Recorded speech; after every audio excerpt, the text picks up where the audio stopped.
রান্নাঘর থেকে প্রত্যেককে শুভকামনা জানিয়ে আজকের পর্ব শুরু করছি। আজ আমি একটি ব্রেকফাস্টের রেসিপি নিয়ে এসেছি।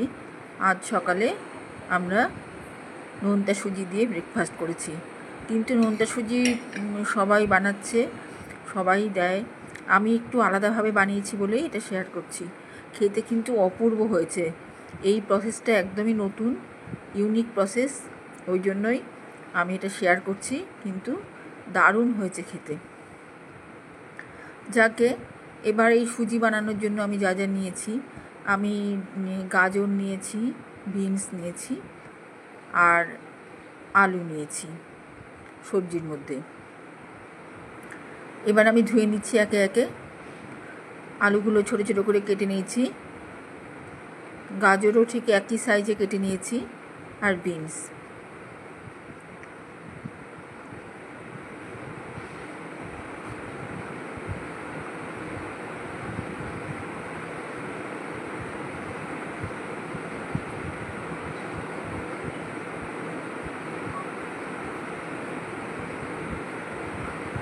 যে কোনো রান্নায় একটু ঘুরিয়ে ফিরিয়ে রান্নাগুলো করলে সেই রান্না নতুন নতুন মনে হয়, স্বাদও অন্যরকম লাগে। কাজে নোনতা সুজি আমি এর আগেও একবার দিয়েছি, শেয়ার করেছিলাম। তো এবার একদম অন্য প্রসেসে করা, আর সব থেকে বড়ো কথা খুব হালকা করে বানিয়েছি, কেননা সুজিতে অনেকের একটু অ্যাসিডিটির সমস্যা হয়। এটা খেলে অ্যাসিডিটি তো হবেই না, উল্টে কিছুক্ষণের মধ্যেই খিদে পেয়ে যাবে, আর খেতে তো অবশ্যই ভালো। আমি এখানটাতে প্রথমে একটু সুজি, আমার প্রয়োজন মতো সুজি নিয়ে এটাকে একটু ভেজে নেব। প্রথমে রোস্ট করে নিচ্ছি শুকনো প্যানে।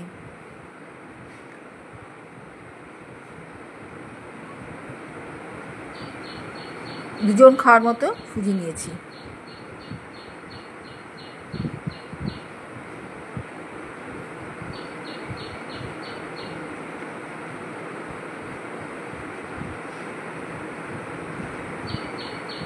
এটাকে আমি ভালো করে এবার ভেজে রোস্ট করে নিচ্ছি। একটা জায়গায় ঢেলে নিলাম। ওই প্যানের মধ্যেই আমি জল দিয়ে দিলাম। দিয়ে এই যে সবজিগুলো, যেমন গাজর, বিনস, এই দুটো সবজি আমি একটু ভাপিয়ে নেব।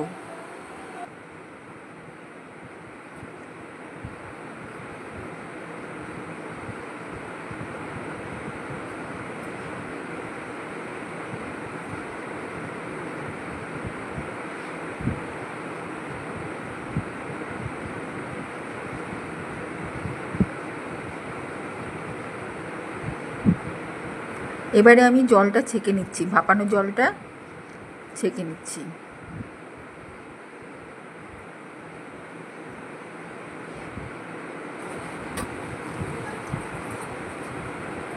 ভাপানো জল থেকে একটু জল আমি আলাদা করে রাখবো একটা বাটিতে। এখানে একটু আলাদা করে রাখছি।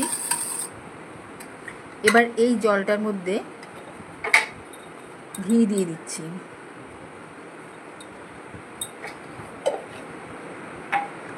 সুজি পরিমাণ দেখে আমি এটা মেশাচ্ছি। লবণ দিয়ে দিচ্ছি।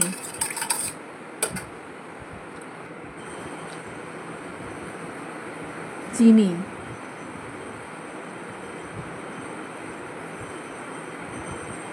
এবারে ভাজা সুজি দিয়ে দিচ্ছি।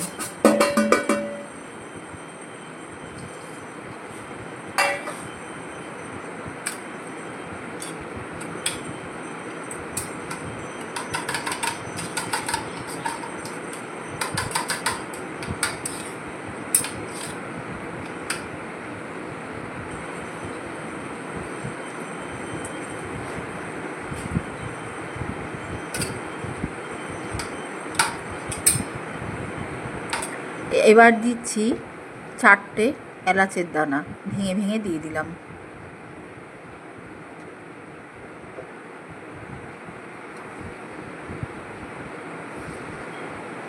কড়াইতে সাদা তেল দিলাম। প্রথমে আলু দিয়ে দিলাম।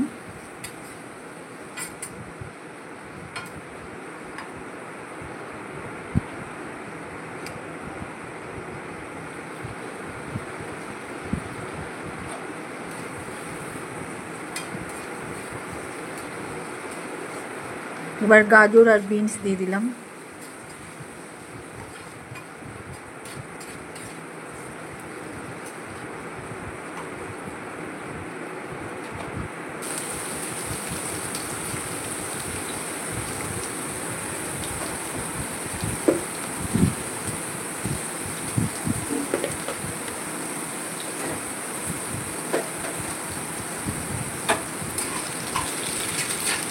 এবারে আমি শুকনো লঙ্কা দিয়ে দিলাম।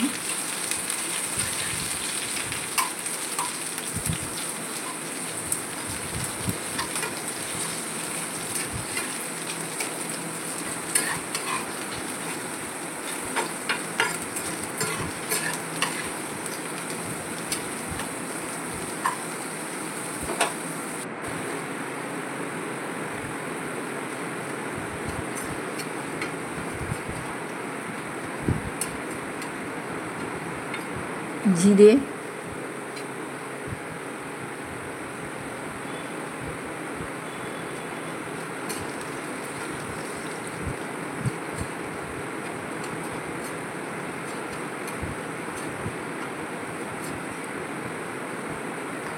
সব দিয়ে একটা এই ফ্লেভারটার মধ্যে আলু, গাজর আর বিনস ভেজে নিচ্ছি এই যে জিরে আর শুকনো লঙ্কার ফ্লেভারে।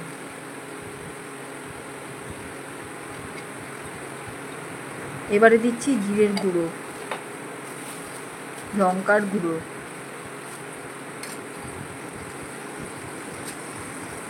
লবণ, কিশমিশ,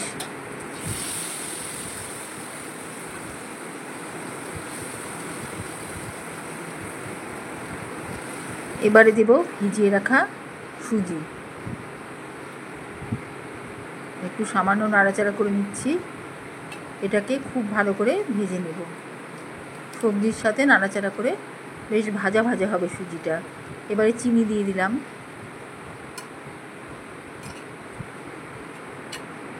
সকালবেলাকার খাবার বলে বেশি ঘি আমি দিইনি।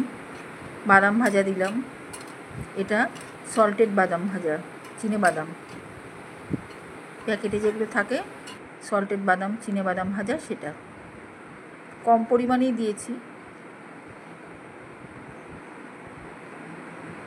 দেখুন কীরকম আস্তে আস্তে ঝরঝরা হয়ে আসছে।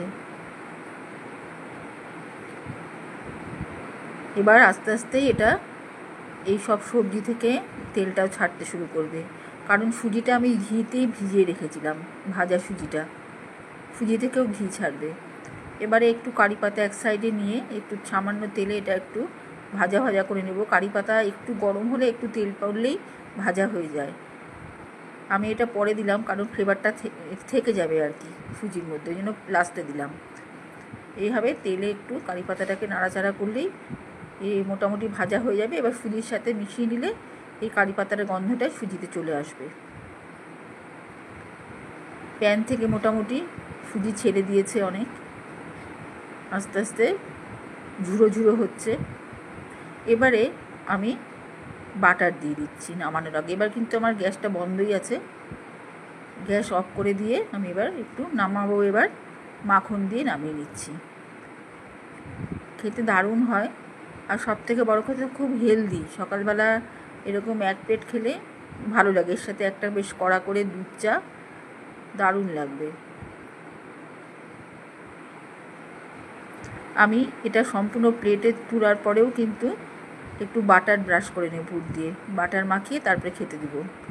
খুব কম বাটার, একটু তবু ফ্লেভারটা থাকবে, ভাল লাগবে খেতে। বাটারের ফ্লেভারে এটা খেতে ভাল লাগবে। আর ওই বললাম যে তার সাথে বেশ কড়া করে একটু বেশি করে দুধ দিয়ে চা, দারুণ টিফিন। আজকের মতো এখানেই শেষ করছি।